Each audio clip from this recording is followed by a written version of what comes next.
Saludos cordiales, amigas y amigos de este programa. Otra vez un encuentro con ustedes para compartir unos minutos de reflexión, de análisis con nuestro amigo que se encuentra ya en la ciudad de La Paz, Mario Molina. Hay varios temas que nos ha dejado la primera semana de este año 2020 que estamos estrenando. Mario, ¿cómo estás? Muy buenas tardes, José Luis. Un gusto saludarte y a través de ti, el programa, a todos los que semanalmente ven tus programas. No sabemos a veces si decir televidente, radioyente, ya no se sabe, ¿no? Porque como ahora es todo multimedia, uno crea la confusión de decir si es televidente o radioyente. Bueno, es en realidad multimedia. Una semana en la que hemos visto varias acciones de parte de nuestro gobierno, el gobierno transitorio, que tiene funciones bien delimitadas, bien específicas, y hay sectores que se están encargando de recortarlo.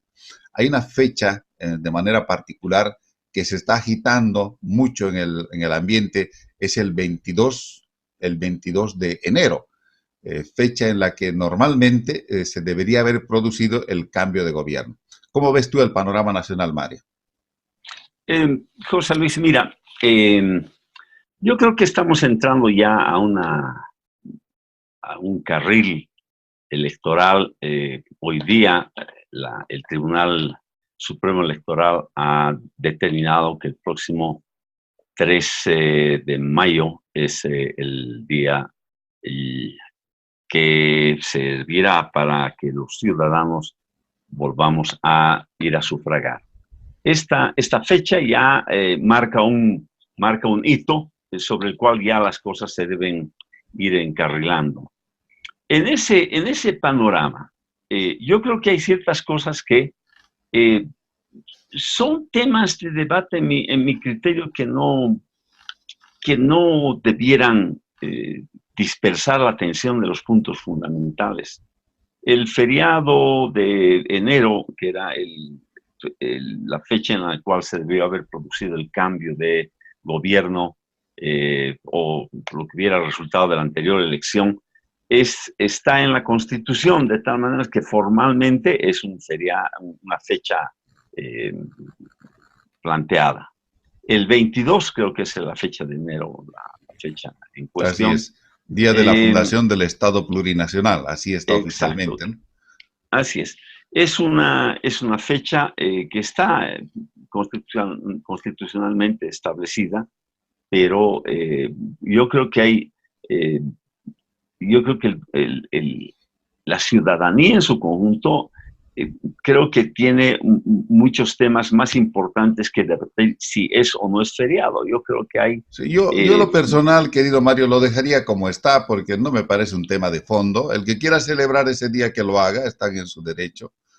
El que no lo quiere celebrar, no, se mantiene el feriado y vamos a lo central, ¿no te parece? O sea, vamos a las elecciones, porque si estamos hablando del 3 de mayo, se ve que está prevista una segunda vuelta electoral y todo parece indicar, según las encuestas, Mario, que vamos a tener una segunda vuelta electoral. Por lo menos así se percibe en el ambiente. Una primera vuelta electoral en la que el MAS aparentemente va a ser protagonista. Entonces estamos hablando de mayo, junio, y parece que la posesión del nuevo gobierno está nomás para agosto. ¿Cómo lo ves tú? Mira, esta mañana escuché en algunos programas aquí en la ciudad de La Paz y existe desde hace bastante tiempo atrás la idea de restituir el 6 de agosto como el día del cambio presidencial. Yo personalmente soy de la idea de que el cambio, cuanto más rápido se haga, más próximo a la fecha de la elección, es mejor.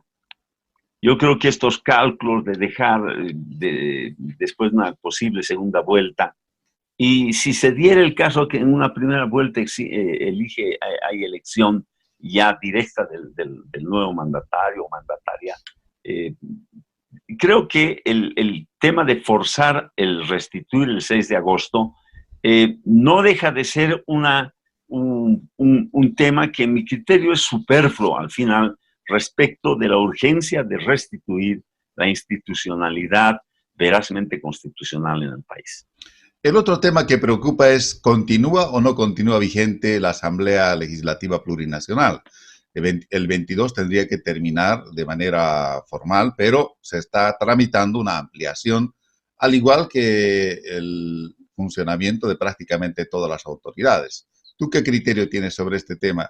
¿La Asamblea Legislativa tendría que finalizar su gestión o también ampliar? Te pregunto esto porque en mi criterio personal, hay un peligro. La bancada parlamentaria mayoritaria, los 3 tercios, los 2 tercios, mejor dicho, 2 tercios que tiene el MAS, da para pensar muchas cosas. Ahí Sergio, uno de los parlamentarios del MAS, dijo, hay que volver a leer la carta de renuncia del presidente. Y alguien por allá dice también, no, el presidente sigue en funciones, debería terminar su gestión, dar su informe el día 22. Y se anuncia una movilización del trópico de los cocaleros para el día 22 para comenzar una vigilia que tenga el objetivo de pedir el cese de la presidencia de la República Transitoria. Entonces, es un panorama complejo el que se está planteando con respecto al 22. ¿Cómo lo ves tú? Mira, el día 22 yo creo que sí es parte de una agenda que al partido que le interesa movilizar esa agenda es el MAS. Ahora, volviendo al escenario general para retornar al punto en que acabas de plantear, yo creo que a estas alturas el MAS como partido político está ya dividido. Mi lectura de la situación es que el MAS ya está partido. Tú tienes a David Choquehuanca, que se ha plantado frente a Evo Morales y su convocatoria. Antes de la convocatoria de Buenos Aires, le digo, el candidato soy yo, y tengo el apoyo de las 20 provincias, etcétera, etcétera. Argumentos más, argumentos menos. Hubo ya una voz que le dijo, ninguna decisión que pase por encima de esta que ya han subido mis bases, el candidato del MAS debiera ser David Choquehuanca. De la reunión de Buenos Aires no salió ningún nombre. Han vuelto a fijar una nueva fecha.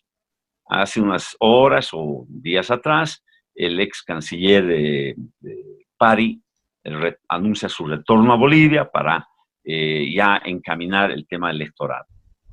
Entonces, estamos en este primer pugilato interno. Ya tenemos 2 fracciones, por lo menos, y son más. Ahí está el ex. Yo agregaría un tercero que serían los cocaleros, Andrónico. Bueno, Andrónico tiene más perspectiva para ser vicepresidente, aunque en última instancia va a aparecer como candidato a presidente. Cuando las cosas se terminen de fracturar, Andrónico va a pujar por ser candidato a la presidencia con el apoyo de los cocaleros del Chapar. Pero hasta aquí tenemos 2 frentes ya claramente establecidos. Pero además, ayer o anteayer, no recuerdo bien, aparece una encuesta. El Movimiento por la Soberanía, que es un desgajamiento ya del MAS, ¿Ah, sí? que ya ha establecido alianza con Bolivia Unida, que son los grupos ciudadanos que han aparecido a partir de la última movilización. ¿Quién encabeza este movimiento que estás mencionando? ¿Quién lo encabeza? Mira, visibles, conocidos, no, pero es un movimiento que ya se ha reunido a nivel nacional, etc.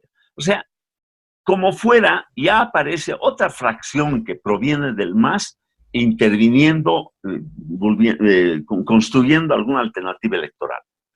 Y finalmente, yo creo que lo más importante de analizar en ese aspecto del MAS es que el solo hecho de que el David Choquehuanca le haya planteado a Evo Morales que él no va a poner el próximo candidato, pone al MAS y a Evo Morales ante una situación muy grave, porque directamente hay un desconocimiento de su mando y él tiene que optar o plantar la rodilla y ratificar lo que David Choquehuanca ya ha decidido o nombrar a otro. Y si nombra a otro, David Choquehuanca irá por su cuenta. con quién, no tiene sigla, etcétera. Todavía hay un montón de partiditos que han quedado todavía vivos de las elecciones nacionales y estos sabemos que son, como la democracia cristiana, son partidos en alquiler. De tal manera que aparezcan con una u otra sigla es algo que será parte del juego. Ya está establecida esa modalidad. El anterior candidato que apareció de Santa Cruz, un coreano que no había hecho el servicio militar, es parte de esa permisibilidad que el señor Chung, de que además que es una irregularidad electoral muy grave.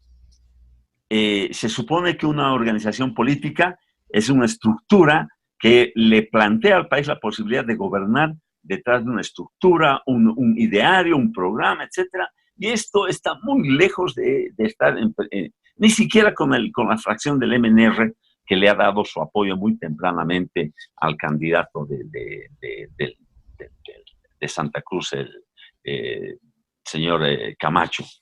Pero, como verás, José Luis, yo creo que la situación del MAS, si hay un partido que debe estar tratando de organizar la mayor capacidad para unificarse, es el MAS. Porque ya es un partido en crisis, partido roto, quiero decir, porque una derrota política del calibre que ha vivido el MAS en el mes de octubre no va a ser para fortalecerlo. No ha habido un solo partido en la historia del país que después de una derrota política, sea por golpe de Estado electoral, donde se hace tiras, esos partidos terminan inclusionados en varias fracciones. Acuérdate tú, y no es necesario mencionar, pero el MNR, en fin, todos. Yo creo que ya estamos en presencia de un fenómeno de +1, +2, +3, más muchos números que se puede agregar. Inclusive entonces, a nivel del discurso, querido Mario, a nivel del discurso, el MAS está en una situación muy difícil porque nadie puede defender el fraude electoral. A lo único que están atinando es a decir golpe de Estado, la usurpadora, pero con unos argumentos que son muy débiles en democracia, ¿no? Como el mal llamar a convocatoria. O sea, si hay alguien que le ha hecho mucho daño al MAS, a mi juicio, es el propio Evo Morales y su entorno, porque le han robado lo mejor que tenía el MAS, su discurso político democrático, participativo, su discurso, si se quiere, de amplitud de participación social en las esferas del Estado. Se ha visto, después de que se ha ido el MAS, que quienes gobernaban no eran justamente los pueblos originarios, no eran los movimientos sociales, ni siquiera toda la bancada parlamentaria. En declaraciones de los propios parlamentarios se puede establecer, querido Mario, que quienes manejaban eso eran pues solamente una cúpula, una pequeña rosca parlamentaria, un entorno muy cercano al expresidente Evo Morales Ayma y Álvaro García Linera, que manejaban esto, marginando amplios sectores sociales, Eso ha redundado también en que cuando hace Evo una convocatoria para que vayan sus dirigentes hasta Argentina y definir allá las candidaturas, la convocatoria prácticamente quedó una simple reunión de unas 20 o 30 personas. Esos son los datos que han llegado. Por el otro lado, en realidad, es el ministro Murillo quien ha revelado ese dato, porque del lado del MAS no se ha dicho absolutamente nada, ni fotografía.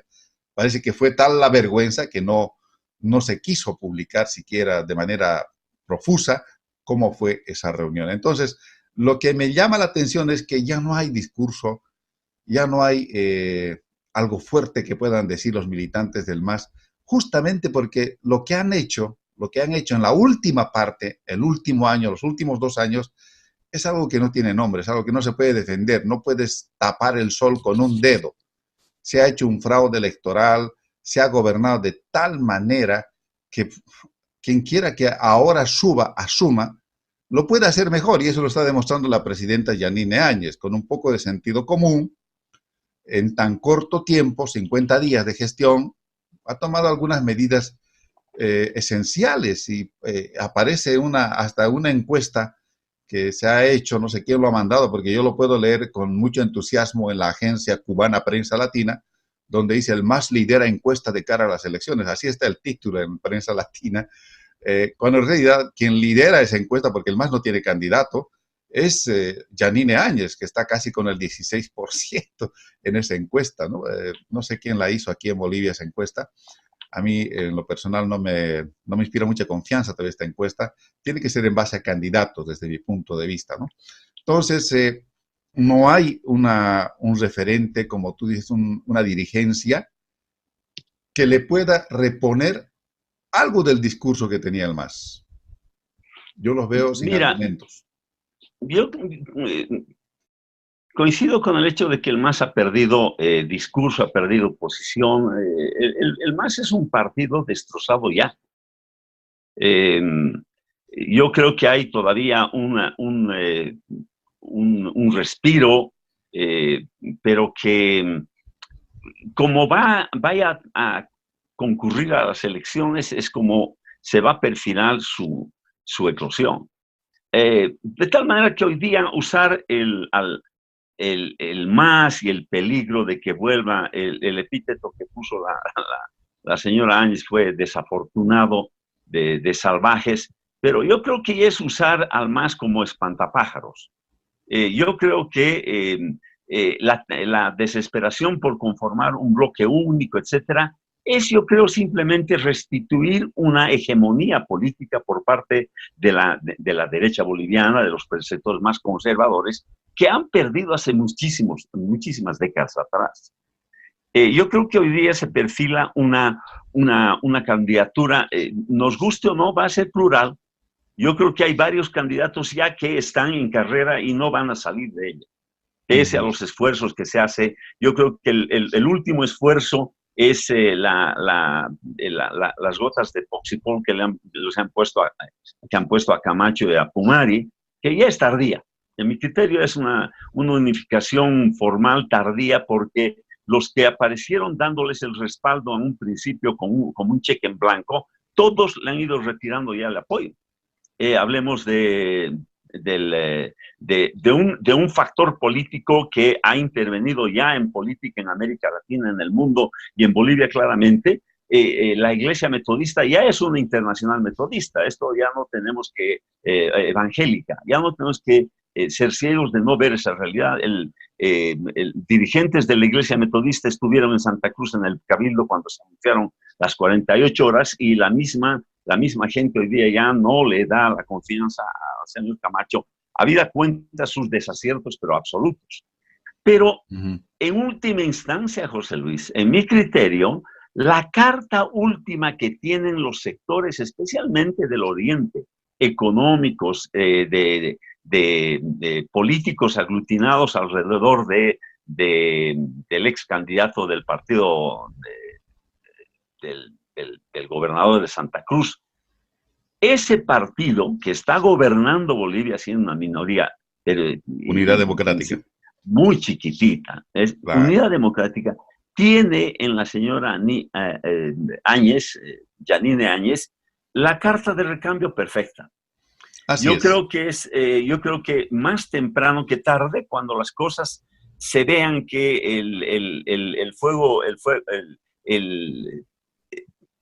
el intento que tiene que ver con el momento en que se vivió en las movilizaciones callejeras, ya la dupla Camacho y Pumari ya no es una dupla de gente que vaya a garantizar absolutamente nada.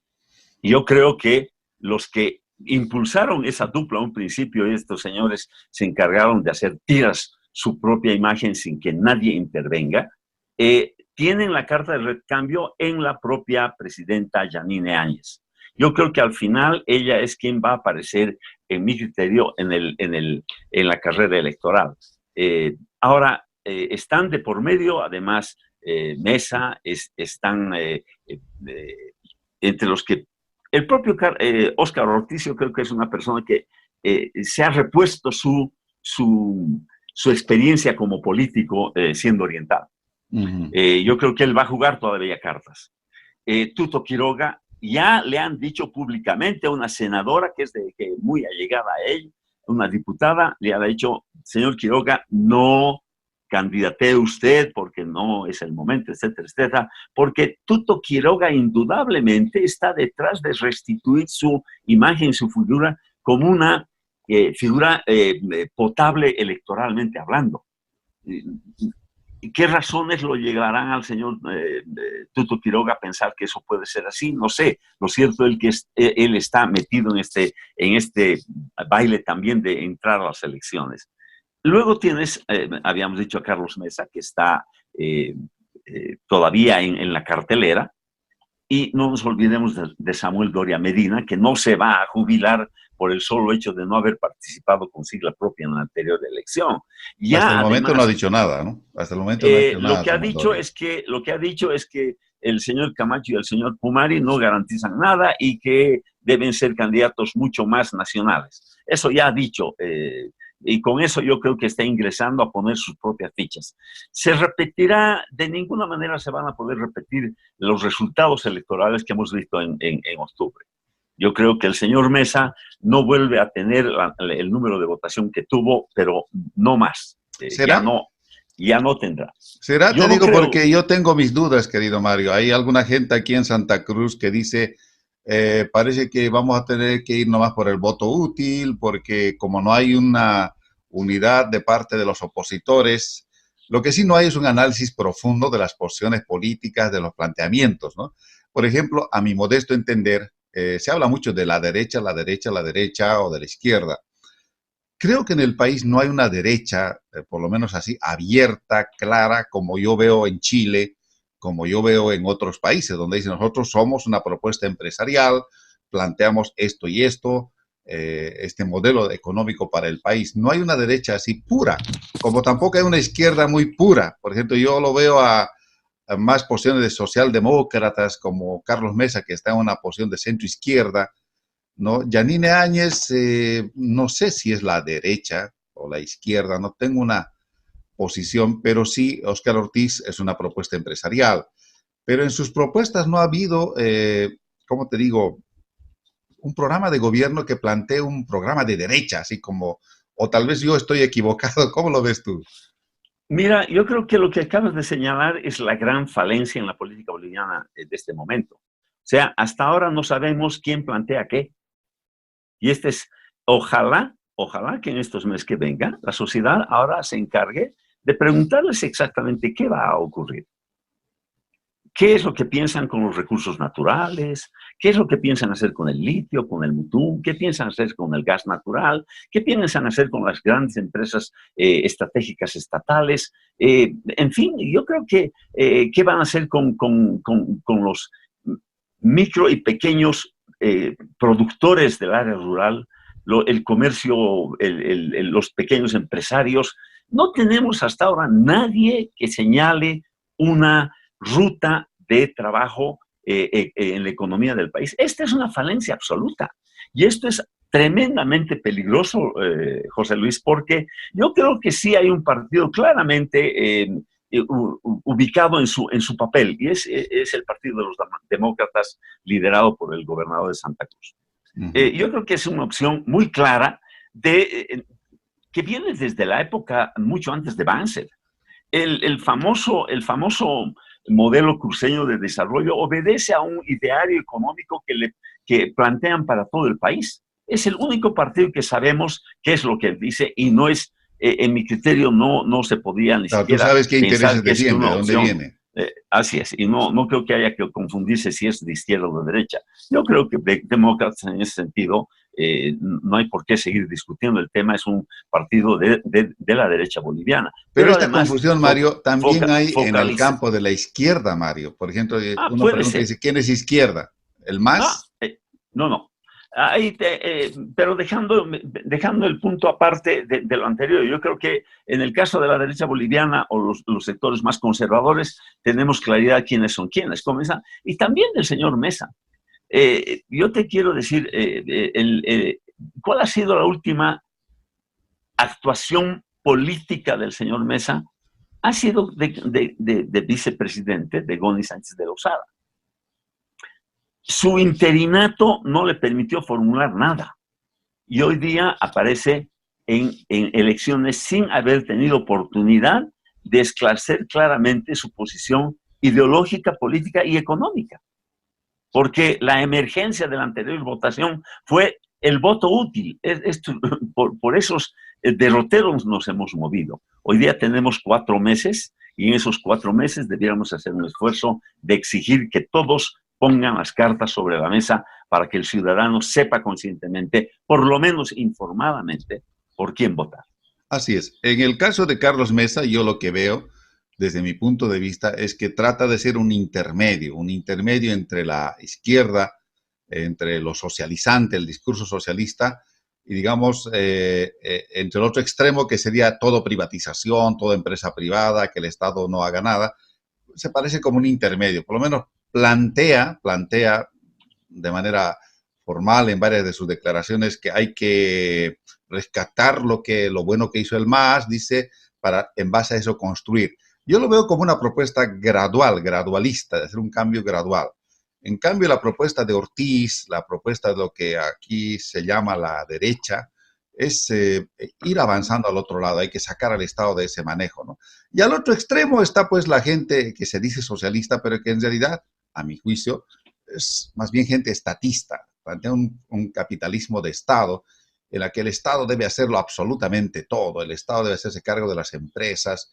Yo te puedo contar cómo están las empresas del Estado en este momento, conociendo un poco por adentro. No es lo mismo, no es lo mismo. Ahora, las empresas privadas tampoco en Bolivia son las mejores.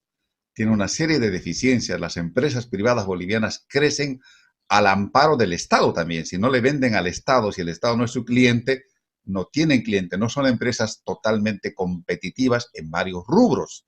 Están protegidas, muy protegidas. Entonces, empresario que quiera crecer tiene que tener buenas relaciones con el Estado, con el gobierno de turno. Entonces, ahí hay que trabajar muchísimo todavía, porque una cosa es lo que se plantea en los papeles, en los documentos, se habla de izquierda, de derecha, pero ahí tienes tú un gobierno que duró 14 años, que habló de socialismo, habló de un discurso socialista, pero aplicó un programa de gobierno que en muchos aspectos es esencialmente lo que ya había. Extractivismo, Derecha. recursos naturales, el 21060, los bonos, los mejoró y los multiplicó, nos sacó más impuestos para tener más recursos y hizo lo mismo que la derecha también, ¿no? Es decir, o peor inclusive, por lo menos el Goni volaba en su avión particular, nos hacía pagar el alquiler de su avión particular, pero este se No, pero compró le 3 cobraba al aviones. Estado. ¿Ah? Le cobraba Le al cobraba al Estado. Estado, pero no pasé. La factura que pasaba al Estado boliviano no era barata. Claro, Entonces, pero no ahora fue un mérito en volar el en su gobierno que propio se avión. fue, le cobra, se construyó un palacete, No, yo aviones, ahí no tengo nada que discutir ¿no es ni cierto? sacar en defensa del MAS. Ha sido un despilfarro.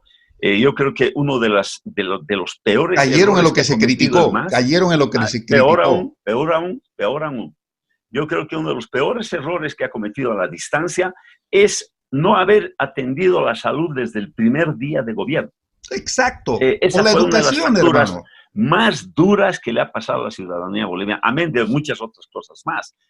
Analizar el cómo y por qué perdió el poder el MAS es un tema muy largo. Sin embargo, de manera constreñida, José Luis, el gran ausente en las elecciones del 3 de mayo en Bolivia es la izquierda boliviana. No hay opción de izquierda y no va a haber, porque es muy poco tiempo para articular nada y no sé si habrán todavía aparatos políticos que puedan armarse.